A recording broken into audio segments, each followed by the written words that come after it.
হয়েছে, জিপিএ 5 এসেছে। এসএসসিতে কমেছে পাশের হার ও জিপিএ 5, সর্বোচ্চ ৭১ ভাগ উত্তীর্ণ ঢাকা বোর্ডে। নির্মোহ মূল্যায়ন হয়েছে বললেন মন্ত্রী। কোন স্টুডেন্ট রি-এক্সামিন করত তাহলে শুধু টেবুলেশন শিটটা দেখা হতো। এবার আমরা আইনগতভাবে পরিবর্তন এনে সেই ব্যবস্থাটি রেখেছি। সচিবালয়ে প্রধানমন্ত্রী তারেক রহমানের সঙ্গে ভারতীয় হাই কমিশনারের সাক্ষাৎ।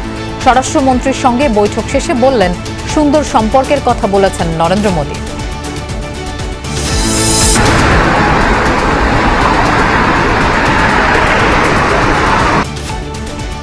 সৌদি আরবে আগুনে নিহতদের পরিবারের শোকের মাতম। মরদেহ দ্রুত দেশে ফেরানোর দাবি স্বজনদের।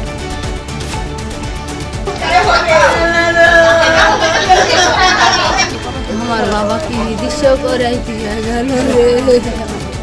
আমি সরকারের কাছে আবেদন করছি যে আমার সালেকে দেশের মাটি ফিরে যায়, সরকারের কাছে জোরহাত করছি। ছোট মাসুম বাচ্চাদের কিছু একটা ব্যবস্থা করে দেয় যেন।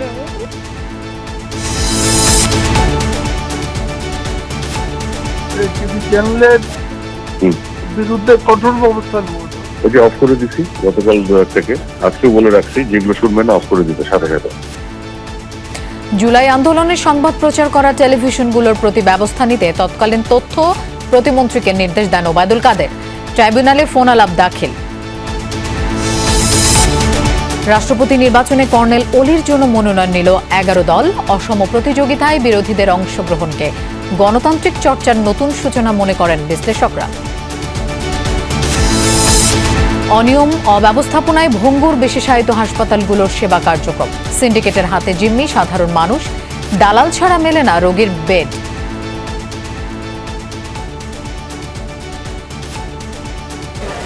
ওনারা বলতেছে আমার নাকি কোনো সিট নেই, তাহলে এইভাবে তো ঘোরাঘুরি করতে করতে দেখা যাবে তো আমার আম্মা মারা যাবে। আমার সিট দিয়ে আবার সিট কাটিয়ে লাইছে। ওরা টানাটানি করতেছে যে আসেন, ঠিক আছে। আমি বললাম কোথায় আসবো, আমি ডাক্তার দেখাবো। আপনি আমার সাথে আসেন, ডাক্তার আমার লোক। সরকারি নিয়োগ পরীক্ষায় দুর্নীতির প্রতিবাদে ভারতের ঝাড়খণ্ডে বিধানসভা ঘেরাও কর্মসূচি। ছাত্র জনতার পদযাত্রায় যোগ দিয়েছে বিজেপিও। পুলিশের সাথে সংঘর্ষ।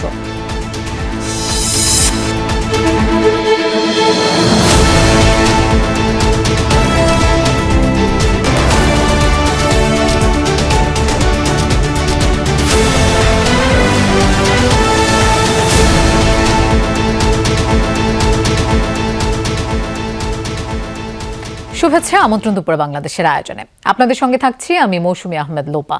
এতক্ষণ শিরোনাম দেখছিলেন। প্রধানমন্ত্রী তারেক রহমানের সাথে ভারতের হাই কমিশনার দীনেশ ত্রিবেদীর বৈঠক নিয়ে ব্রিফ করছেন পররাষ্ট্রমন্ত্রী খলিলুর রহমান। আমরা সরাসরি সেখানে চলে যাচ্ছি। এগুলো খুব সংক্ষেপে আমরা বলেছি, এগুলো তো প্রধানমন্ত্রীর পর্যায়ে আলোচনা নয়, এগুলো আমি গতকালকে তার সঙ্গে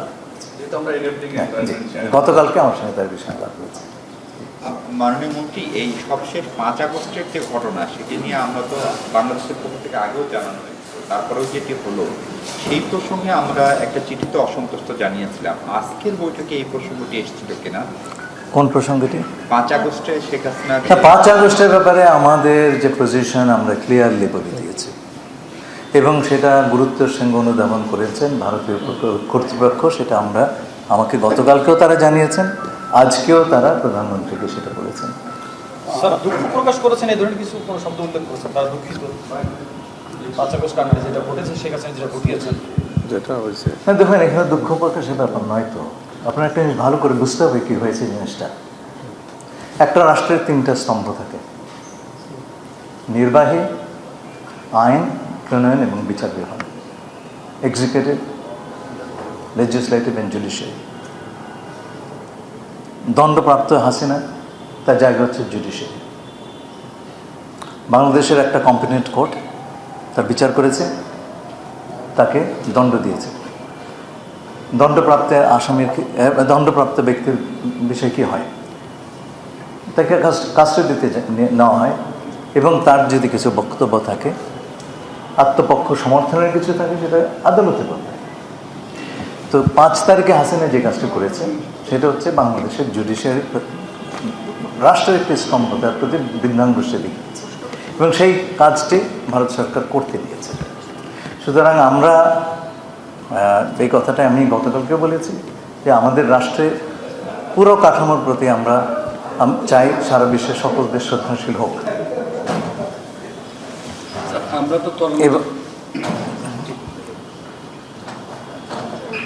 এবং আমরা আশা করব আমাদের এই বিষয়টি ভারত সরকার অনুধাবন করবেন। আমার ধারণা হচ্ছে তাদের সঙ্গে কথা বলে তারা জিনিসটা বুঝতে পেরেছেন এবং আশা করব যে আমাদের রাষ্ট্রের কোনো স্তম্ভকে আন্ডারমাইন করার কিছু তারা আর করবেন না, এটা আমাদের প্রত্যাশা। এবং আমার তাদের সঙ্গে আমার যা কথা হয়েছে তাতে আমি কিছুটা হলেও আশ্বস্ত যে এই ঘটনার পুনরাবৃত্তি হবে না। সম্পর্ক স্বাভাবিক কবে নাগাদ হবে এবং গঙ্গা চুক্তি নবায়ন আমাদের জন্য একটা বড় মাথা ব্যথা। প্রধানমন্ত্রীকে তারা 2 দফা দাওয়াত দিয়েছেন, 1 দফা ব্যক্তি প্রধানমন্ত্রী হিসেবে আর 1 দফা বিমস্টেকের প্রধান হিসেবে। আমরা কি বিমস্টেক বা এই দাওয়াতটার কোনোটা কবুল করলাম? প্রথম কথা হচ্ছে আমি গণক না, সুতরাং বলতে পারবো না কোন দিন এটা হচ্ছে। 2 নম্বর জিনিসটা হচ্ছে যে প্রধানমন্ত্রীকে মাননীয় প্রধানমন্ত্রীকে ব্রিক্সে দাওয়াত দেওয়া হয়নি, দেওয়া হয়েছে চেয়ারপারসন অফ ব্রিক্স বিমস্টেক। এই পার্থক্যটা আপনারা বুঝবার চেষ্টা করেন। আচ্ছা, এর আগে ভারতীয় প্রধানমন্ত্রী মিস্টার নরেন্দ্র মোদী আমাদের মাননীয় প্রধানমন্ত্রীকে একটা চিঠি লিখেছিলেন এবং সেই চিঠিটি আমাদের সরকার গঠনের দিন হস্তান্তর করা হয়েছিল। সেখানে তিনি আমন্ত্রণ জানিয়েছেন, 3 তারিখ ঠিক হয়নি, কিন্তু আমন্ত্রণ একটা আছে সেখানটা, সেটা আমরা দেখবো কখন হয়।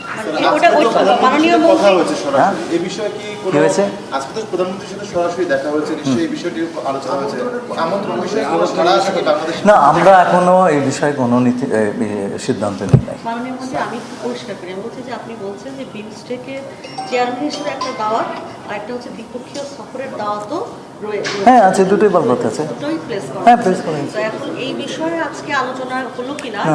আমরা এই সমস্ত বিষয়ে এখন আমরা সিদ্ধান্ত নিই নাই, সেটা আপনাকে বলছি। স্যার, আপনি বলছেন যে আপনার মনে হচ্ছে ভারতও অনুধাবন করেছে শেখ হাসিনার বিষয়টা। ওরা আজকে এমন কোনো মেসেজ দিয়েছে যাতে মনে হলো যে ওরা আপনার বার্তা বা আমাদের বার্তা বুঝতে পেরেছে? গতকালকে আমাকে উনি কষ্ট করে বলেছেন, আমার সঙ্গে আলাপ হলো তো, যে উনি বলেছেন যে উনি বিষয়টা বুঝতে পেরেছেন এবং আমরা কোন দৃষ্টিকোণ থেকে বিষয়টা বলেছি, আমাদের প্রেস স্টেটমেন্টে দিয়েছি, সেটা তারা বুঝতে পেরেছে। আপনাদেরকে অসংখ্য ধন্যবাদ।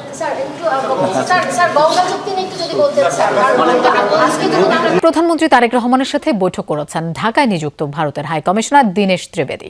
সকাল 11টার কিছুক্ষণ আগে সচিবালয়ে প্রধানমন্ত্রীর কার্যালয়ে পৌঁছান ভারতের হাই কমিশনার। বৈঠকে বাংলাদেশ ভারত সম্পর্ককে আরও এগিয়ে নেওয়ার বিষয়ে কথা বলেন দীনেশ ত্রিবেদী। বৈঠকের শুরুতে প্রধানমন্ত্রী ভারতীয় হাইকমিশনারকে স্বাগত জানান। হাইকমিশনার ঢাকায় গত 2 মাসের দায়িত্ব পালনের অভিজ্ঞতা প্রধানমন্ত্রীর কাছে তুলে ধরেন। বাংলাদেশের পক্ষ থেকে বলা হয়, ভারত শেখ হাসিনাকে প্রত্যর্পণের প্রক্রিয়া ত্বরান্বিত করবে, একই সঙ্গে ওসমান হাদি হত্যাকাণ্ডের সঙ্গে জড়িত হত্যাকারীদের বাংলাদেশে ফিরিয়ে দেওয়ার বিষয়েও ভারতের প্রতি অনুরোধ পুনর্ব্যক্ত করা হয়। প্রধানমন্ত্রী 2 দেশের দ্বিপাক্ষিক সম্পর্ক আরও এগিয়ে নিতে উপযুক্ত পরিবেশ তৈরির প্রয়োজনীয়তার উপর গুরুত্ব আরোপ করেন ভারতের 16তম হাই কমিশনার হিসেবে। ঢাকায় দায়িত্ব নেওয়ার পর প্রধানমন্ত্রী তারেক রহমানের সঙ্গে দীনেশ ত্রিবেদীর এটি প্রথম সাক্ষাৎ। ডেমোক্রেসিতে ইস্যুস থাকবে, ইস্যু না থাকলে ওইটা ডেমোক্রেসি, ঠিক আছে? আমাদের ইস্যু হবে, বাংলাদেশের ইস্যু হবে, কিন্তু মানুষের ইস্যু একটাই, যে ভালো সম্পর্ক। আর ভালো সম্পর্ক হলে একটি উইন উইন সিচুয়েশন। আর এইটা আমাদের যা হিস্টোরিক্যাল আছে ওইটা তো আপনি বদলাতে পারবেন না, আমাদের নেবারহুড তো বদলাতে পারবে না, হিস্ট্রি বদলাতে। আমি সবসময় বলি যে we don't only share the border, we share dreams. এর আগে স্বরাষ্ট্রমন্ত্রী সালাউদ্দিন আহমেদের সাথে বৈঠক করেন ভারতীয় হাই কমিশনার দীনেশ ত্রিবেদী এবং বৈঠক শেষে ব্রিফিংয়ে ভারতীয় হাই কমিশনার বলেন, বাংলাদেশের সাথে সুসম্পর্ক চান ভারতের প্রধানমন্ত্রী নরেন্দ্র মোদী এবং 2 দেশের গণতান্ত্রিক ইস্যু আছে, থাকবে, এটি কূটনীতি ও গণতন্ত্রের সৌন্দর্য।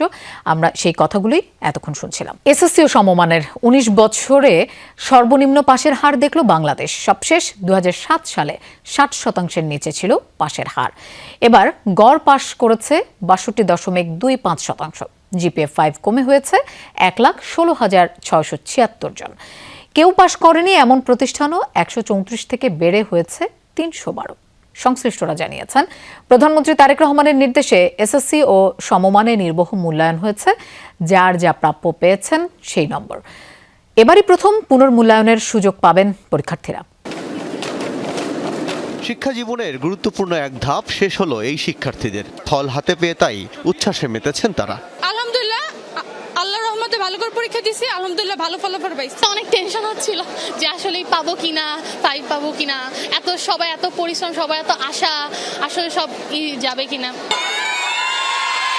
কাঙ্ক্ষিত রেজাল্টের জন্য কৃতজ্ঞতা প্রকাশ করেন বাবা মা ও শিক্ষকদের প্রতি। হাসি মুখে বন্ধু সহপাঠীদের সাথে শুভেচ্ছা বিনিময় আর প্রাপ্ত ফলের আনন্দ ভাগাভাগিতে উদ্বেল সবাই। মা বাবার অবদান বলবো, আর আমার বড় বোনের কথা বলবো, সেও আমাকে অনেক হেল্প করেছে। টিচারদের অবদান ছিল, স্কুলের অবদান ছিল, যারা আমাদেরকে স্কুলের বাইরে যাদের কাছে পড়েছে তাদের অবদান ছিল। রেজাল্টের আগে ডেফিনেটলি অনেক নার্ভাস ছিলাম, প্লাস রেজাল্ট পাবলিশ হওয়ার পরে অনেকক্ষণ পাইনি, তাই অনেক নার্ভাস ফিল হচ্ছিল, বাট পাওয়ার পর আলহামদুলিল্লাহ গ্রেটফুল যেটা হয়েছে সেটার জন্য। পাশের হারে এগিয়ে ঢাকা বোর্ড 71.63%, সর্বনিম্ন ময়মনসিংহে 57.39%, 55.49% শিক্ষার্থী উতরে গেছে মাদ্রাসা শিক্ষা বোর্ডে। কারিগরিতে এই হার 58.20%। গত 19 বছরের মধ্যে সর্বনিম্ন পাশের হারে অকৃতকার্য 6,90,000-এর বেশি শিক্ষার্থী। মাদ্রাসা বোর্ডও স্মরণকালের সর্বনিম্ন পাশ দেখল। গেল বছর বোর্ডটিতে শূন্য পাশ প্রতিষ্ঠান ছিল 100-র কম, এবার তা বেড়ে 226 হয়েছে। সাধারণ শিক্ষা বোর্ডে 57 স্কুলে পাশ করেনি কেউ। কারিগরিতে এই প্রথম 29টি প্রতিষ্ঠানে দেখা গেছে শূন্য ফলাফল। আমার 2001 থেকে 2006 পর্যন্ত শতভাগ ফেল এর 5 গুণ ছিল। সেই সময় আমরা ব্যবস্থা নিয়ে ক্রমান্বয়ে সেটাকে উন্নত করেছিলাম। সকালে সচিবালয়ে ফলাফল ঘোষণার পর এই অবস্থার ব্যাখ্যা দেন প্রধানমন্ত্রীর শিক্ষা বিষয়ক উপদেষ্টা। বলেন, ফ্যাসিবাদের আমলে সবচেয়ে বেশি নষ্ট করা হয়েছে বাংলাদেশের শিক্ষা ব্যবস্থাকে। প্রাচীন সংস্কৃতি আমরা দেখেছি ফ্যাসিবাদের সময়, যেখানে কৃত্রিমভাবে GPA 5 কিংবা পাশের পরিমাণ বাড়ানো হতো। আমরা সেই সংস্কৃতি থেকে টোটালি বের হয়ে এসেছি, কারণ মাননীয় প্রধানমন্ত্রী যে নির্দেশনা দিয়েছেন, আমরা এমন একটা শিক্ষা ব্যবস্থা চাই যেখানে শিক্ষার্থীরা তাদের যোগ্যতা, দক্ষতা, সৃজনশীলতা নিয়ে বের হয়ে আসবে। শিক্ষামন্ত্রী পাশের সার্বিক হারকে খারাপ বলতে নারাজ, জানান প্রকৃত মূল্যায়ন হয়েছে। মন খুলে গান গাওয়া যায়, মন খুলে নাম্বার দেওয়া যায় না। আপনি খারাপ বলছেন কেন? না, খারাপ বলছেন কেন? এটা সুন্দর রেজাল্ট হয়েছে। শিক্ষামন্ত্রী সন্তুষ্ট হয় যখন যে যা পড়ে এবং তার উত্তর এবং তার সেই পরিমাণ নাম্বার পায়, সেই জন্যই সে সন্তুষ্ট। কেউ না পড়লে তাকে নাম্বার বাড়িয়ে দিলে শিক্ষামন্ত্রী সন্তুষ্ট হয় না। ফল পুনর্মূল্যায়নের আবেদন করতে পারবেন যে কেউ। এর আগে শুধু খাতায় প্রশ্নের উত্তরের নম্বরের যোগ ঠিক আছে কিনা তাই দেখা হতো। এখন থেকে প্রশ্নের উত্তর কম বা বেশি দেয়া হলো কিনা সেটিও দেখা যাবে। সত্যিকার অর্থে ওই শিক্ষার্থী খাতা পাল্টিয়ে গিয়েছে কিনা এবং শিক্ষক যথাযথ নাম্বার দিয়েছে কিনা এই পুনর্পরীক্ষা করার ব্যবস্থাটি ছিল না। এবার আমরা আইনগতভাবে পরিবর্তন এনে সেই ব্যবস্থাটি রেখেছি যে প্রত্যেকটি শিক্ষার্থী তার খাতা পুনঃপরীক্ষা করার সুযোগ দেওয়া হয়েছে।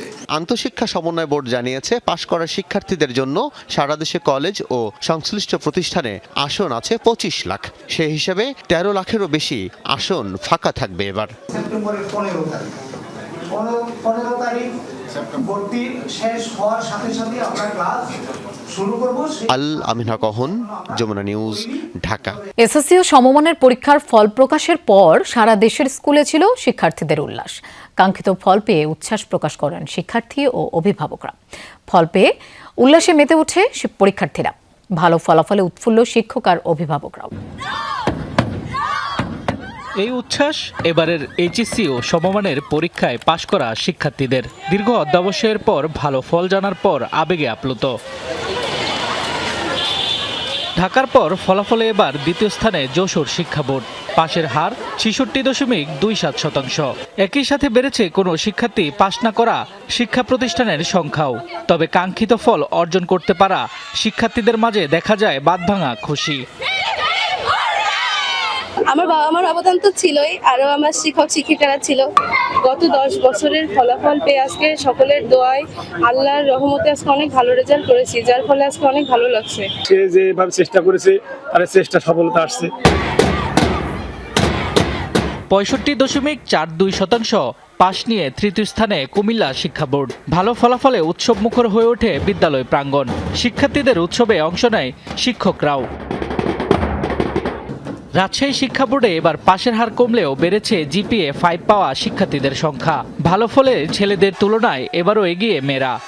সব মিলে অনেক ভালো হয়েছে, জিপিএ 5 এসেছে। ফলাফলের যে বিপর্যয়ে বলবো, সেই প্রেক্ষিতে আমাদের Rajshahi cantonment public school and কলেজের ফলাফল আমাদের কাছে আলহামদুলিল্লাহ যথেষ্ট ভালো।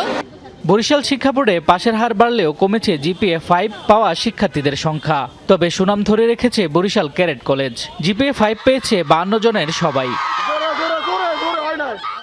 এবছর সিলেট শিক্ষা বোর্ডে পাশের হার 58.33%। 973টি স্কুলের মধ্যে শতভাগ পাশ করেছে 9টি শিক্ষা প্রতিষ্ঠানের ছাত্রছাত্রী। চট্টগ্রাম শিক্ষা বোর্ডে ফল বিশ্লেষণে এবারও নামকরা স্কুলগুলো এগিয়ে। বোর্ডে জিপিএ 5 পেয়েছে 9,398 জন ছাত্রছাত্রী। শতভাগ পাশ করেছে 21টি স্কুলের শিক্ষার্থীরা। এবার ময়মনসিংহ শিক্ষা বোর্ডে পাশের হার 57.39%। মোট উত্তীর্ণ 60,274 জন। ফল প্রকাশের পর নিজ নিজ শিক্ষা প্রতিষ্ঠানে আনন্দে মেতে ওঠেন শিক্ষার্থীরা। পাশের হার কমেছে দিনাজপুর শিক্ষা বোর্ডেও। জিপিএ 5 পেয়েছে 13,639 জন। শতভাগ পাশ করেছে 24টি স্কুল। শামস তাবরিজ উচ্ছ্বাস, যমুনা নিউজ। সৌদি আরবের ভয়াবহ অগ্নিকাণ্ডে নিহতদের মধ্যে 13 জনই নওগাঁর আত্রাই উপজেলার বাসিন্দা। এই তথ্য নিশ্চিত করেছেন নওগাঁর জেলা প্রশাসক মোহাম্মদ সাইফুল ইসলাম। কালিকাপুর ইউনিয়নের মোহন, সুমন, কলিউদ্দিন ও রুবেল, বিশা এলাকার সাগর, শুভ, সোহেল ও মহিদুল, দুবাই এলাকার শুভ ও সুমন, পারকাসুন্দা গ্রামের জালাল এবং উদনপই গ্রামের মোহাম্মদ ফরিদ শেখ।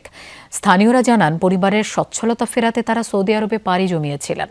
রিয়াদের একটি সোফা তৈরির কারখানায় তারা কর্মরত ছিলেন। হঠাৎ কারখানায় আগুন লাগলে দগ্ধ হয়ে তাদের মৃত্যু হয়। স্বজনদের পরিচয় নিশ্চিত হওয়ার খবরে পরিবারগুলোয় নেমে এসেছে শোকের ছায়া। এদিকে অগ্নিকাণ্ডে প্রাণ হারিয়েছেন নাটোরের 2 প্রবাসী। নিহত 2 জনই নলডাঙ্গা উপজেলার বাসিন্দা বলে নিশ্চিত করেছেন উপজেলা নির্বাহী কর্মকর্তা আল ইমরান খান।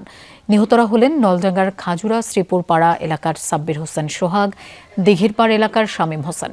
স্থানীয়রা জানান, কয়েক বছর আগে পরিবারের সচ্ছলতা ফেরাতে সৌদি আরবে পাড়ি জমান তারা। মৃত্যুর খবর দেশে পৌঁছানোর পর পরিবার ও স্বজনদের মধ্যে নেমে এসেছে শোকের ছায়া। এছাড়াও ভয়াবহ অগ্নিকাণ্ডে রাজশাহীর বাগমারা উপজেলার মরু গ্রামের শ্যামল নামে এক প্রবাসী নিহত হয়েছেন। আমি সরকারের কাছে আবেদন করছি যে আমার সালেকে দেশের মাটি ফিরে দেয়, সরকারের কাছে জোরহাত করছি। আমার ধনের লাশটা যেন আমার বুকে ফিরে দেন সরকার। আর এতে একটা চাল দিয়ে গেল, সেই চালের ব্যবস্থা যেন সরকার করে। ছোট মাসুম বাচ্চাটার কিছু একটা ব্যবস্থা করে দেয় যেন। আমার স্বামীর আর কেউ নাই যে আমার বাচ্চাকে দেখবে। দর্শক, এই বিষয়ে আমরা আরো জানবো। নওগাঁ থেকে আমাদের সাথে যোগ দিচ্ছেন সহকর্মী শফিক ছোটন। শফিক, খুবই মর্মান্তিক একটি দুর্ঘটনা। নিহতদের পরিবারে কি চলছে সেটা আসলে বোঝাই যায়। নিহতদের পরিবারের সাথে প্রশাসনের পক্ষ থেকে কোনো ধরনের যোগাযোগ হয়েছে কিনা, মরদেহ কবে ফিরতে পারে? লোপা, মরদেহ কবে ফিরতে পারে সে বিষয়টি দিয়ে এখনো নিশ্চিত হওয়া যায়নি। স্থানীয় প্রশাসনের পক্ষ থেকে নিহতের পরিবারগুলোর সঙ্গে যোগাযোগ করা হয়েছে এবং মরদেহ ফেরত আনা, সেই সাথে এই পরিবারগুলোকে পুনর্বাসনের জন্য প্রশাসনের পক্ষ থেকে আশ্বাস প্রদান করা হয়েছে, এমনটি আমরা জানতে পেরেছি। কিন্তু বলে রাখি যে লোপা, আত্রাইয়ের এই আশেপাশের 7টি গ্রামের 13 জন নিহত হওয়ার খবর শোনার পরপরই এলাকায় আসলে শোকে স্তব্ধ হয়ে ওঠে এবং বাড়ি থেকে পাড়া, পাড়া থেকে গ্রাম এবং পুরো এলাকা জুড়ে অবস্থা বিরাজ করছে। এই মুহূর্তে আত্রাইয়ের সেই গ্রামে আছি যেখানে 4 জন মারা গেছে। এই গন্ড গ্রামে কিন্তু 4 জন মারা গেছে, তারা সবাই বেশ দরিদ্র। আমি দেখেছি সকাল থেকে প্রতিটি পরিবারে আমার যাওয়া হয়েছে, প্রতিটি পরিবারেই কিন্তু শোকের মাতম চলছে এবং স্থানীয়রা বলছেন যেহেতু দরিদ্র পরিবার সেহেতু তাদেরকে সরকারিভাবে পুনর্বাসন করতে হবে, এমনটি দাবি তোলা হচ্ছে। একই সাথে যাতে করে দ্রুত এই মরদেহগুলো ফেরত আনা যায় সে বিষয়টি নিয়ে কিন্তু স্থানীয়রা বেশ দাবি তুলেছেন, এমনটি আমরা দেখছি। আরেকটি বিষয় বলে রাখি লোপা, সেটি হচ্ছে যে সোফা কারখানায় তারা অবস্থান করছিলেন, সেই সোফা কারখানার পাশের একজনের সঙ্গে তিনি এখন সৌদি আরবে অবস্থান করছেন। আমার সঙ্গে কিছুক্ষণ আগে কথা হয়েছে, তিনি বলছেন সে দেশের কিছু আইনি জটিলতা আছে, সেই আইনি প্রক্রিয়া শেষে মরদেহগুলো বাংলাদেশে ফেরত পাঠানো হবে। তবে কবে নাগাদ ফেরত পাঠানো হবে সেটি তিনিও আসলে নিশ্চিত করে জানতে পারেননি সেখান থেকে। যদিও বা বাংলাদেশের পক্ষ থেকে বা সে দেশের সৌদি আরবের পক্ষ থেকে কিছুক্ষণের এই মরদেহগুলো কিভাবে বাংলাদেশে ফেরত আনা যাবে। আরেকটি বিষয় জানিয়ে রাখি লুফা, সেটি হচ্ছে যে যেহেতু এই দরিদ্র পরিবারের লোকজন সৌদি আরবে শ্রমজীবী হিসেবেই গিয়েছিলেন এবং তারা প্রবাসে গেছেন, শুধুমাত্র যে এই 13 জন বা 15 জন এরকম না, এই অঞ্চলের বিভিন্ন গ্রাম থেকে শত শত যুবক তরুণ তারা কিন্তু বিদেশে এভাবে কাজের সন্ধানে গেছেন। শফিক, আপনাকে ধন্যবাদ আমাদের সাথে যোগ দেওয়ার জন্য। জুলাই গণ অভ্যুত্থানে ছাত্র জনতার উপর হামলার সংবাদ প্রচার না করতে দেশের টেলিভিশনগুলোর প্রতি কঠোর হতে তৎকালীন তথ্য ও সম্প্রচার প্রতিমন্ত্রী মোহাম্মদ আলী আরাফাতকে নির্দেশ দেন ওবায়দুল কাদের। ট্রাইব্যুনালে প্রসিকিউশন তাদের ফোনালাপের নতুন কল রেকর্ড দাখিল করেছে। সেখানে আরাফাতকে ওবায়দুল কাদের বলেন, যে সকল মিডিয়া হামলার তথ্য প্রচার করবে তাদের বিরুদ্ধে কঠোর ব্যবস্থা নেওয়া হবে। তখন আরাফাত ওবায়দুল কাদেরকে জানান, যারা হামলার সংবাদ প্রচার করবে তাদের সম্প্রচার সরাসরি বন্ধ হয়ে যাবে। ইতোমধ্যে মিডিয়াগুলোকে হুমকি দিয়ে রাখা হয়েছে। পাশাপাশি আন্দোলনকারীদের দুইটি ভাগ করে ন্যারেটিভ তৈরি করা হয়েছে বলেও ওবায়দুল কাদেরকে জানান আরাফাত। একটি গ্রুপকে জঙ্গি ট্যাগ দিয়ে তাদের বিরুদ্ধে কারফিউ জারি করা হয়েছে। এখন থেকে এটাই হবে আমাদের ন্যারেটিভ। এভাবেই ওবায়দুল কাদেরকে বলেন আরাফাত। জুলাই হত্যাকাণ্ডের মামলায় ওবায়দুল কাদের সহ 7 জন আসামির বিরুদ্ধে প্রসিকিউশন যুক্তিতর্ক উপস্থাপন করছে। এই যে যারা কথা শুনে না, টিভি চ্যানেলের বিরুদ্ধে কঠোর ব্যবস্থা নেওয়া হবে। এই যে অফ করে দিছি গতকাল থেকে, আজকে বলে রাখছি যেগুলো শুনবে না অফ করে দিতে সাথে সাথে। আজকে যেন কোনো সংঘাতের খবর না দেয়। আজকে ওদেরকে বলছি যে আজকে যদি কোনো ক্লাসের মারামারি ভিডিও ফুটেজ বা ছবি দেখায়, ওদেরকে এনিমি অফ দ্য স্টেট হিসেবে ডিক্লেয়ার করা হবে এবং সারা জীবনের জন্য বন্ধ করে দেবো। আমি থ্রেট করে রাখছি আজকে। আর ওই যে বঙ্গবন্ধু স্যাটেলাইট গুলোকে বসায় রাখছি যে আপনি কনস্ট্যান্টলি দেখবেন যে টিভি ক্লাসের ছবি দেখাবে সাথে সাথে অফ করে দেবেন। আমার কোনো পারমিশনের জন্য মেসেজ পাঠাবেন না। আপনাকে ঢালা পারমিশন দিয়ে রাখলাম। বাংলার মাটিতে কোনো ফ্যাসিবাদ বরদাস্ত কিংবা প্রশ্রয় দেওয়া হবে না। যারা শেখ হাসিনার পথে হাঁটবে তাদেরও পালাতে হবে। গাইবান্ধায় এমনটাই বলেছেন বিরোধী দলীয় নেতা ও জামায়াতে ইসলামের আমির ডাক্তার শফিকুর রহমান। ছাত্র শিবির নেতা সাইফুল্লাহ বাড়ি হত্যার বিচারের দাবি ও আইন শৃঙ্খলা পরিস্থিতির অবনতির প্রতিবাদ জানিয়ে সাঘাটায় আয়োজিত সমাবেশে যোগ দেন তিনি। এ সময় জামায়াতের আমির বলেন, জনগণের রায় মেনে নিয়ে প্রয়োজনীয় সংস্কারের মাধ্যমে একটি মানবিক ও গণতান্ত্রিক বাংলাদেশের পথ উন্মুক্ত করতে হবে। এর আগের সকালে সাঘাটার বোনারপাড়ায় পৌঁছে নিহত শিবির নেতা সাইফুল্লাহর কবর জিয়ারত করেন জামায়াত আমির ডাক্তার শফিকুর রহমান। এখন যে পথে হাঁটছেন, যে পথে আপা হেঁটেছিল, সেই পথে আপনারা হাঁটতেছেন। আপা যাওয়ার আগে বলতো আমি পালাই না, অমুকের মেয়ে পালায় না। কি হয়েছে এখন? পালাইছে। বাচ্চারা স্লোগান দিয়েছিল পালাইছে রে পালাইছে, তাই না? এই পথে যারাই হাঁটবেন তাদেরকে পালাতে হবে। এই পথ পালানোর পথ। 23তম রাষ্ট্রপতি নির্বাচনের জন্য ইসি রিটার্নিং কর্মকর্তার কার্যালয় থেকে মনোনয়নপত্র সংগ্রহ করেছে 11 দলীয় ঐক্যজোট। সকালে আগারগাঁও নির্বাচন ভবনে যান জামায়াতে ইসলামের সহকারী সেক্রেটারি জেনারেল হামিদুর রহমান আজাদের নেতৃত্বে 11 দলীয় ঐক্যের প্রতিনিধিরা। রাষ্ট্রপতি পদে নির্বাচনের জন্য কর্নেল অলি আহমেদের পক্ষে মনোনয়নপত্র সংগ্রহ করেন তারা। ব্রিফিংয়ে জামায়াতের সহকারী সেক্রেটারি জেনারেল হামিদুর রহমান আজাদ বলেন, জয় পরাজয় বিষয় নয়, গণতান্ত্রিক প্রক্রিয়াকে এগিয়ে নেয়াই মুখ্য বিষয়। গণতান্ত্রিক ধারার সুস্থ চর্চা ফিরিয়ে আনতেই রাষ্ট্রপতি নির্বাচনে প্রার্থী দিয়েছে 11 দলীয় ঐক্যজোট। এসির তফসিল অনুযায়ী 20 আগস্ট দুপুর 2টা থেকে বিকেল 5টা পর্যন্ত জাতীয় সংসদে ভোট গ্রহণ অনুষ্ঠিত হবে। আমরা একটা জুলাই সনদ করেছি সবাই মিলে, সেটার উপর একটা আদেশ হয়েছে, সে আদেশের উপর গণভোট হয়েছে। সেই গণভোটের রায়টা, জনগণের রায়টা বিএনপি বাস্তবায়ন করে নাই। যদি আজকে রায় বাস্তবায়ন হতো তাহলে আর্টিকেল 70টা সংস্কারের মধ্যে চলে আসতো। এখন স্বাধীনভাবে ভোট দিতে পারবে না সংসদ সদস্যরা। প্রায় 35 বছর পর রাষ্ট্রপতি নির্বাচনে হচ্ছে প্রতিদ্বন্দ্বিতা। সরকারি দল বিএনপি থেকে এখনো মনোনয়ন চূড়ান্ত না হলেও এরই মধ্যে প্রার্থী ঘোষণা করেছে জামায়াত নেতৃত্বাধীন 11 দলীয় ঐক্য। দীর্ঘদিন পর রাষ্ট্রপ্রধান নির্বাচনে প্রতিদ্বন্দ্বিতাকে ইতিবাচক চোখে দেখছেন রাজনৈতিক বিশ্লেষকরা। তবে এখনও সংসদ সদস্যদের ভোটাধিকার সহ মত প্রকাশে অন্যতম বাধা সংবিধানের 70 অনুচ্ছেদ। বিশ্লেষকদের অভিমত, ইতিবাচক রাজনীতি দীর্ঘস্থায়ী করতে এর পরিবর্তন প্রয়োজন।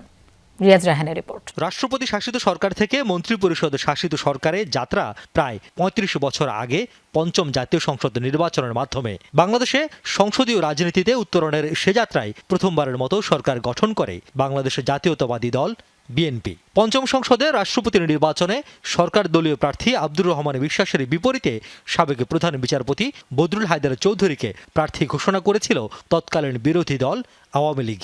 সংসদীয় গণতন্ত্রে সেই প্রথম সেই শেষ। এর পরের সব রাষ্ট্রপতি নির্বাচিত হয়েছিলেন বিনা প্রতিদ্বন্দ্বিতায়। এবারও একক সংখ্যাগরিষ্ঠতা নিয়ে সরকার পরিচালনার দায়িত্বে বিএনপি। রাষ্ট্রপতির নির্বাচনে এবার দ্বিতীয়বারের মতো প্রার্থী ঘোষণা করেছে বিরোধী দল। বীর বিক্রম মুক্তিযোদ্ধা কর্নেল অলি আহমদ, উনি 11 দলের পক্ষ থেকে রাষ্ট্রপতি পদে প্রার্থী থাকবেন। প্রায় 3.5 দশক আগের ঘটনার পুনরাবৃত্তিকে রাজনৈতিক বিশ্লেষকরা দেখছেন প্রতিযোগিতা ও অংশগ্রহণমূলক গণতান্ত্রিক চর্চার নতুন সূচনা হিসেবে। গণতন্ত্রে প্রতিযোগিতা থাকবে, আবার সহযোগিতাও থাকবে। তবে শুধু যদি সহযোগিতা হয় সেটি একতরফা হয়ে যায়, আর শুধু প্রতিযোগিতা থাকলে অনেক সময় সেটি অসুস্থ প্রতিযোগিতায় রূপ নেয় এবং এক ধরনের সংঘাতময় পরিস্থিতি তৈরি হয়। তবে এই রাষ্ট্রপতির নির্বাচনটা কিন্তু শুধু রাষ্ট্রপতি নির্বাচনের মধ্যে সীমাবদ্ধ থাকছে না। আগামী 4.5 বছর সরকারি দল ও বিরোধী দলের রাজনীতির গতিবিধিও নির্ধারিত হবে।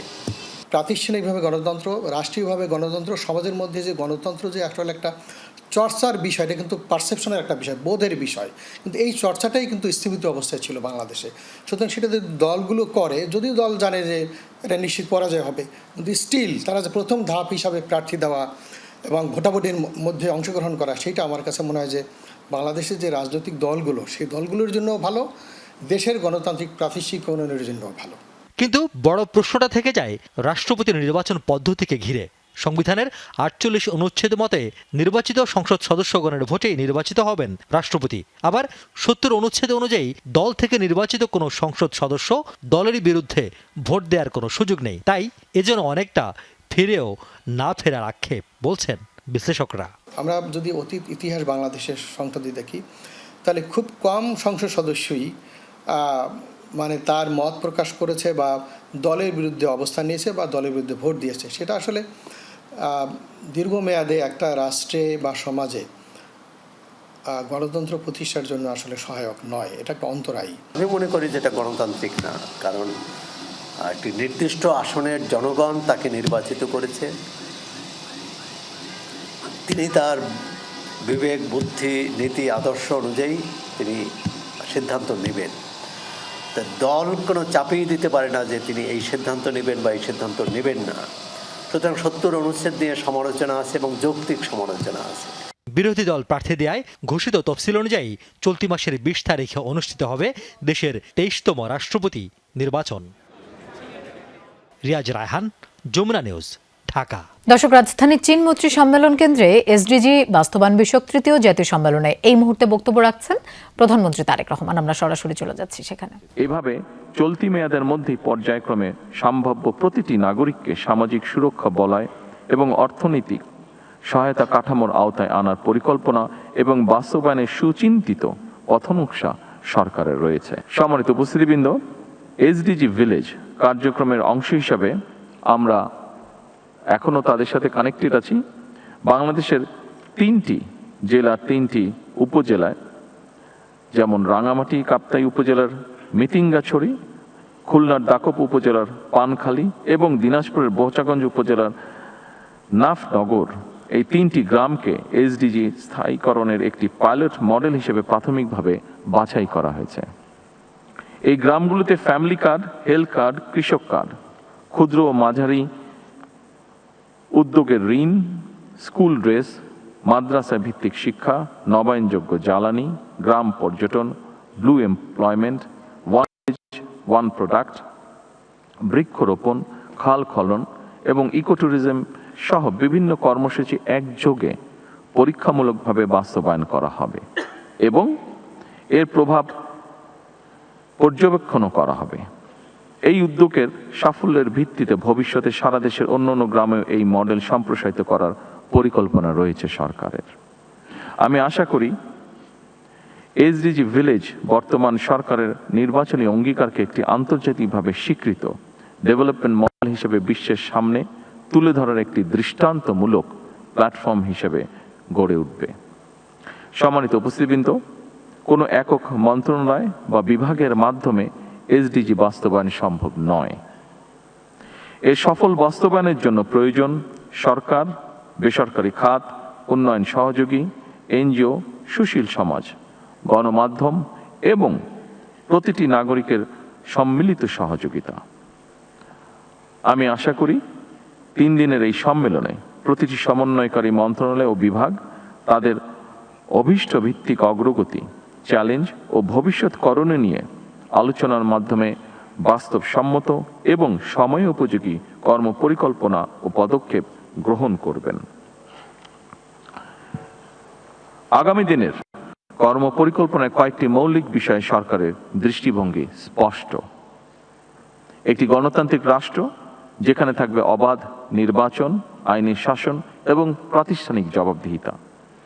একটি মানবিক রাষ্ট্র যেখানে স্বাস্থ্য, শিক্ষা ও নাগরিক অধিকার হবে সার্বজনীন, এবং একটি কল্যাণ রাষ্ট্র যেখানে প্রতিটি নাগরিকের অর্থনৈতিক সুযোগ ও আন্তঃপ্রজন্ম ন্যায্যতা নিশ্চিত থাকবে।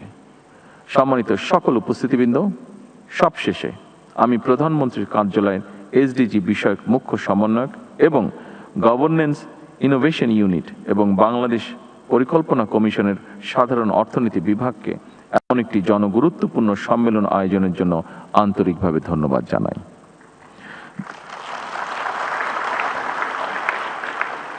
2030 সাল নাগাদ টেকসই উন্নয়ন অভিষ্ট লক্ষ্য অর্জনের লক্ষ্যে আসুন আমরা সবাই দৃঢ় সংকল্প নিয়ে কাজ করি। আমি জাতীয় সম্মেলনে সাফল্য কামনা করে এসডিজি ভিলেজ কার্যক্রমের উদ্বোধন আনুষ্ঠানিকভাবে ঘোষণা করছি। ধন্যবাদ। আল্লাহ হাফেজ। দর্শক, এসডিজি বাস্তবায়ন বিষয়ক জাতীয় সম্মেলনে কথা বলছিলেন প্রধানমন্ত্রী তারেক রহমান। আমরা সরাসরি সেখানে ছিলাম। জামালপুরে সড়কে দাঁড়িয়ে থাকা ট্রাকে প্রাইভেট কারের ধাক্কায় সহকারী জজ একেএম সামিউল হক নিহত হয়েছেন। গুরুতর আহত হয়েছেন গাড়ি চালক। ভোরের দিকে জামালপুর ময়মনসিংহ সড়কের লাহিড়িকান্দা এলাকায় এই দুর্ঘটনা ঘটে। পুলিশ জানায় রড বোঝাই ট্রাকটির চাকা পাংচার হয়। সড়কে ট্রাক রেখেই ঘুমিয়েছিলেন চালক ও হেলপার। এ সময় পেছন থেকে একটি প্রাইভেট কার ট্রাকটিকে ধাক্কা দেয়। এতে ঘটনাস্থলেই মারা যান প্রাইভেট কার আরোহী জজ আদালতের ইসলামপুর সহকারী জজ সামিউল হক। আহত চালক ইদ্রিস আলী হাসপাতালে চিকিৎসাধীন। ঘটনার পরপরই পালিয়ে যায় ট্রাকের চালক ও হেলপার। হৃদরোগ, পঙ্গু বা নিউরোসায়েন্স বিশেষায়িত হাসপাতালগুলো চাহিদার তুঙ্গে। সংকটাপন্ন রোগীদের সারা দেশ থেকে পাঠানো হয় এসব হাসপাতালে। তবে চরম অব্যবস্থাপনার কারণে চিকিৎসা পেতে রোগী ও স্বজনদের পাড়ি দিতে হয় ভোগান্তির দীর্ঘ পথ। মাসের পর মাস সিরিয়াল ঠেলে পরীক্ষা নিরীক্ষার পর অপারেশনের তারিখ পেছায় বারবার। শয্যা সংকট ও অসাধু চক্রের দৌরাত্মে চলে মুমূর্ষু রোগীর লড়াই। রাকিবুল ইসলাম জীবন ও জিহাদ ইসলামের ক্যামেরায় তানজিম শাফিনের রিপোর্ট। স্ট্রোক করা মুমূর্ষু মাকে নিয়ে ঢাকা মেডিকেল বেসরকারি হাসপাতাল ঘুরে চিকিৎসা না পেয়ে জাতীয় নিউরোসায়েন্স ইনস্টিটিউটে স্বজনরা পাশে পাঠাচ্ছে, তারপর উপরে পাঠাচ্ছে, নিচে পাঠাচ্ছে, সব রিপোর্ট আছে। ওনারা আমার রিপোর্টগুলো দেখে আমি বলতেছি, রিকোয়েস্ট করতেছি যে আমার রুগীটা ভর্তি দেন। বিশেষায়িত চিকিৎসায় সুনামের কারণে সারা দেশ থেকেই স্ট্রোক, ইনজুরি সহ মস্তিষ্ক ও স্নায়ুজনিত নানা সমস্যা গভীর হলে রেফার করা হয় নিউরোসায়েন্সে। তবে সেখানে প্রতিদিন 450 রোগীর ভর্তির প্রয়োজন থাকলেও সুযোগ পান মাত্র 30 থেকে 35 জন। ফলে বেডের অপেক্ষায় থাকতে হয় মাসের পর মাস। জরুরি অপারেশন দরকার হলেও অপেক্ষা শেষ হয় না। সিট খালি নাই, এমন করে আসি খালি সিট খালি নাই। সিরিয়ালও দেয় নাই, সিরিয়াল ওয়াইজ রাখছে কিন্তু তাদের নাকি লোক নেই। তো আর 8টার সময় আইসি, এমন মতবেন বইতে বইতে আমার গনাই শেষ।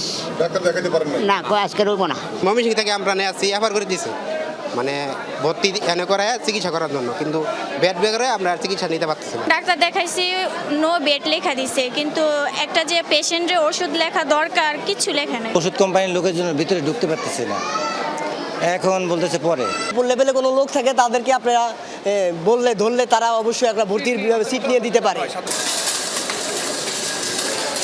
দেশের আরেক সর্ববৃহৎ অর্থোপেডিক হাসপাতাল নিটোর, এখানেও দালাল চক্রের বাইরে স্বাভাবিক সেবা পাওয়া মুশকিল।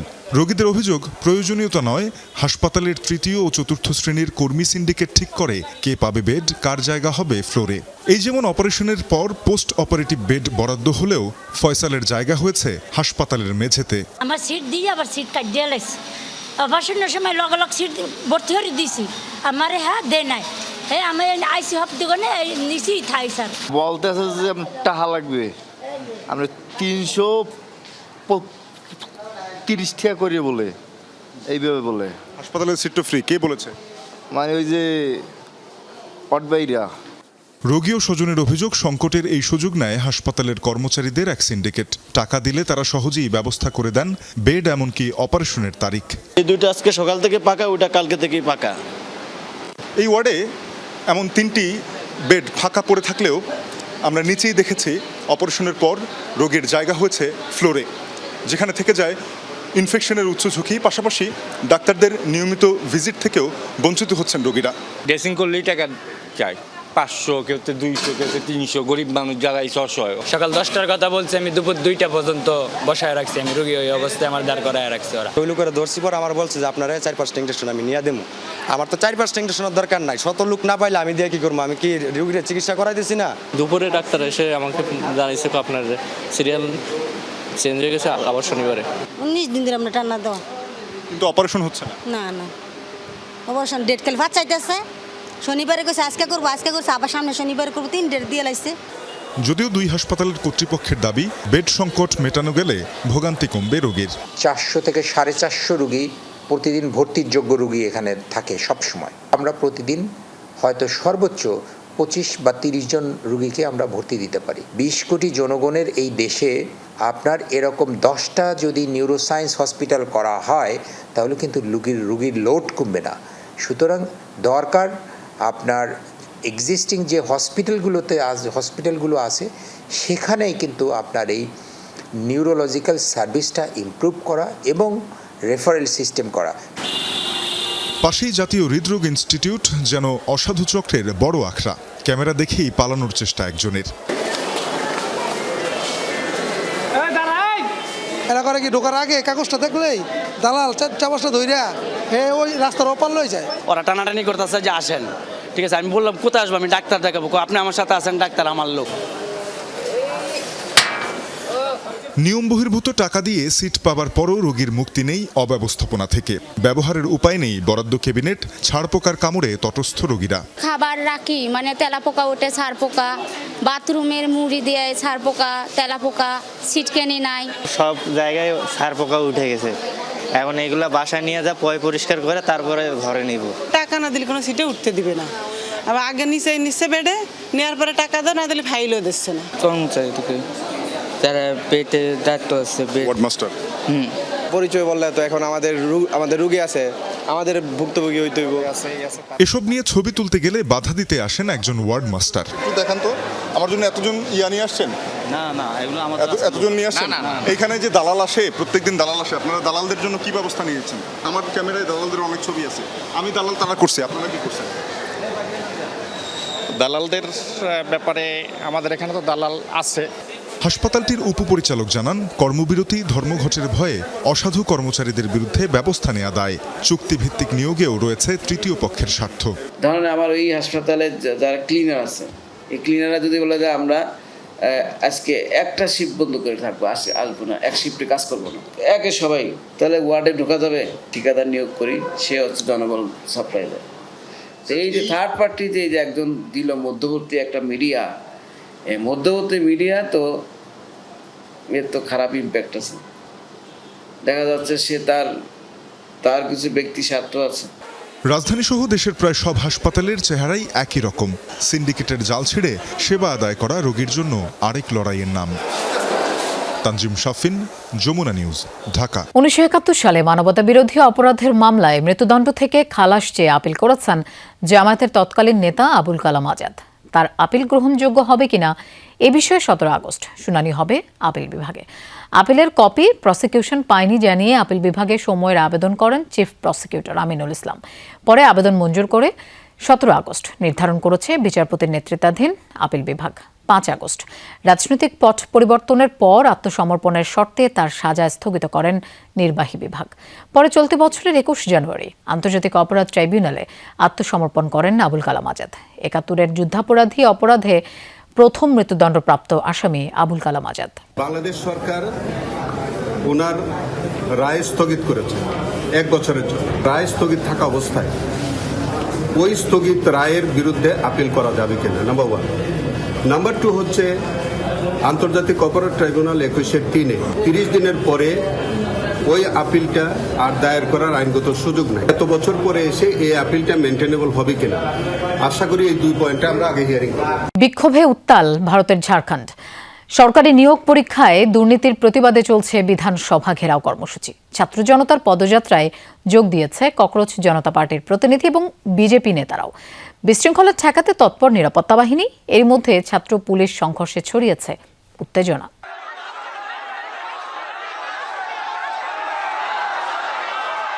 ব্যারিকেড ভেঙে এগিয়ে যাচ্ছে শিক্ষার্থীরা। বিধানসভা ঘেরাও পদযাত্রায় অংশ নিতে ঝাড়খণ্ডের রাজধানী রাঁচিতে সকাল থেকে বিভিন্ন পয়েন্টে জড়ো হতে থাকে ছাত্র জনতা। দুপুরের দিকে বিধানসভার কাছাকাছি পৌঁছাতে পুলিশের বাধার মুখে পড়ে বিক্ষোভকারীরা। তাদের ঠেকাতে জলকামান ছোড়ে পুলিশ। সরকারি নিয়োগ পরীক্ষায় অনিয়ম ও দুর্নীতির অভিযোগে রাজ্যটিতে 2 সপ্তাহেরও বেশি সময় ধরে চলছে আন্দোলন। 3 দফা দাবি নিয়ে সরকার পক্ষের সাথে 6ষ্ঠ ধাপের আলোচনার পরও হয়নি সুরাহা। সব শর্ত না মানা পর্যন্ত আন্দোলন প্রত্যাহার না করার লক্ষ্যে অনড় বিক্ষোভরত শিক্ষার্থীরা। ঝাড়খণ্ডের ছাত্রদের সমর্থন জানাতে পৌঁছেছেন ককরোচ জনতা পার্টির প্রতিনিধিরা। বিক্ষোভ কর্মসূচিতে যোগ দিয়েছে রাজ্যের বিরোধী দল বিজেপির নেতারাও। যন্তর মন্তরের আন্দোলনে সরব থাকলেও জোট শরিকরা ক্ষমতায় থাকায় রাঁচির এই আন্দোলনে নিশ্চুপ কংগ্রেস সহ বহু বিরোধী নেতা। অভিযোগ তুলেছেন তারা। পলিটিক্যাল হাইজ্যাক করনে কে অন্তক প্রয়াস। যারা যন্তর মন্তর আন্দোলনকে রাজনৈতিক দিকে টেনে নিয়ে যাওয়ার চেষ্টা করছিল তারা আজ কোথায়? কোথায় রাহুল গান্ধী? শিক্ষার্থীদের কথা শোনার সময় নেই আপনাদের, কারণ এখানকার প্রশাসন আপনাদের পক্ষে। ছাত্রদের সব দাবি মেনে নেওয়া হোক এবং আন্দোলনের মধ্যে রাজনীতি ঢোকানোর প্রচেষ্টাকারীদের মুখোশ উন্মোচন করা হোক। विद्यार्थियों को सुनने का समय नहीं है क्योंकि सरकार आपके गठबंधन। আন্দোলনকে কেন্দ্র করে শহর জুড়ে মোতায়েন করা হয়েছে বিপুল সংখ্যক পুলিশ। মুখ্যমন্ত্রীর বাসভবন সহ গুরুত্বপূর্ণ পয়েন্টগুলোতে বসানো হয়েছে ব্যারিকেড। বিধানসভা এলাকায়ও জারি করা হয়েছে 163 ধারা। আন্দোলনকারীদের যে কোনো সহিংসতা থেকে বিরত থাকার নির্দেশনা দিয়েছে প্রশাসন। ব্যারিকেড ভেঙে এগিয়ে যেতে চাইলে শুরু হয় সংঘর্ষ। বিভিন্ন স্থান থেকে আটক করা হয়েছে রাজ্য বিজেপির বেশ কয়েকজন শীর্ষ নেতাকে। এদিকে ক্রমে অবনতির দিকে যাচ্ছে টানা 9ম দিনের মতো আমরণ অনশন চালিয়ে যাওয়া শিক্ষার্থীদের শারীরিক অবস্থা। বদলাও কা দিন হ্যায় और जो पिछले আজ আমাদের প্রতিবাদের দিন, পরিবর্তনের দিন। আন্দোলনরত শিক্ষার্থীদের বারবার থামিয়ে দেওয়ার ষড়যন্ত্র করছে প্রশাসন। বিক্ষোভকারীদের প্রতি অনুরোধ, একটি পথ বন্ধ হলে অন্য উপায় খুঁজে বের করুন। उस संघर्ष का आज निर्णायक दिन है। যদিও প্রশাসনের দাবি মেনে নেওয়া হয়েছে, ছাত্র জনতার প্রায় 98% দাবি। পদত্যাগ করেছে ঝাড়খণ্ড পাবলিক সার্ভিস কমিশনের 3 সদস্য। দুর্নীতির দায়ে এখন পর্যন্ত 19 জনকে গ্রেফতারের কথাও জানানো হয়েছে। দেওয়া হয়েছে পরীক্ষা পদ্ধতি সংস্কারের প্রতিশ্রুতিও। সাবরিনা নুসরাত, যমুনা নিউজ। মধ্যপ্রাচ্যে এখন পর্যন্ত 20টিরও বেশি যুদ্ধ জাহাজ মোতায়েন করেছে ওয়াশিংটন। তথ্যটি নিশ্চিত করেছে মার্কিন সেন্টকম। রোববার সোশ্যাল হ্যান্ডেল এক্সে পোস্ট করে সেন্টকম জানায়, ইরানের উপর কার্যকর হওয়া অবরোধের পাশাপাশি বিভিন্ন সামরিক অভিযানের সহায়তায় মোতায়েন করা হয় যুদ্ধ জাহাজগুলো। আরও জানানো হয়, এর মধ্যে 55টিরও বেশি বাণিজ্যিক জাহাজকে ফিরিয়ে দেওয়ার পাশাপাশি 2টি যানকে অচল ও আরও 2টিতে তল্লাশি চালিয়েছে মার্কিন নৌসেনারা। এদিকে এক মার্কিন কর্মকর্তার তথ্যের ভিত্তিতে জানা গেছে, প্রণালীর পথে বিনা বাধায় বাণিজ্যিক জাহাজ চলাচল নিশ্চিতে কোনো সমঝোতায় পৌঁছালেই ইরানি বন্দরগুলোর উপর থেকে নৌ অবরোধ তুলে নেবে ওয়াশিংটন। কলম্বিয়া সীমান্তে বিশেষ মিশন শুরু করেছে পানামা। বর্ডার সুরক্ষা করতে 700রও বেশি সীমান্তরক্ষী মোতায়েন করতে যাচ্ছে দেশটি। বিশেষ অভিযানটির নাম অপারেশন স্টিল শিল্ড। দুদেশের সীমান্তবর্তী কৌশলগত পয়েন্টে মোতায়েন থাকবে পানামার সেনারা। মাদক চোরাচালান, অপরাধমূলক কার্যক্রম ও সশস্ত্র গোষ্ঠীদের অপতৎপরতা রোধে এই পদক্ষেপ নেওয়া হয়েছে বলে জানিয়েছে পানামা প্রশাসন। প্রতিবেশী পানামা ও কলম্বিয়ার 339 কিলোমিটার যৌথ সীমান্ত রয়েছে, যার মধ্যে মানব পাচারে বহুল ব্যবহৃত রুট ডারিয়ান গ্যাপও রয়েছে। দর্শক, এই ছিল দুপুরে বাংলাদেশের আয়োজন। আর এতক্ষণ সাথে থাকার জন্য ধন্যবাদ সবাইকে।